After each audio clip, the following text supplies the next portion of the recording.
It's Rob with the Big Green Egg talking covers today. This is cover F, which takes care of the large and the extra large, but just covers the domes.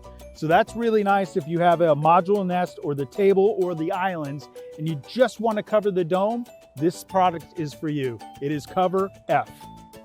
You just bought that new egg of yours, got it in an acacia table, a nest, maybe the modular nest, and you don't want to get it dirty or in the elements. Well, we got you covered, literally.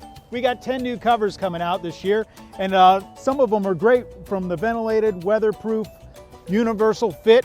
It'll fit everything that we have. It'll fit the integrated nest, the previous nest, the acacia tables. It'll also handle the modular nest, the expansion tables that go along with it, our custom islands. It covers all of those. Any combination you can think of, we have a cover for it.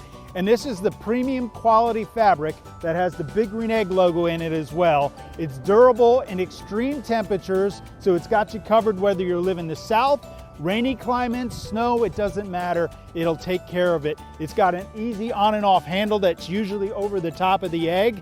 It's also got a hook and loop system to help tighten it, whether you want to tighten up the sides around the tables, modular nests, things like that. It'll also fit if you have an egg with the side mates on it as well. I want to make sure I mention that. So we have, again, any combination can take care of it. And how do you take care of the cover? All you have to do is hand wash it and line dry it. So like I said, we got you covered.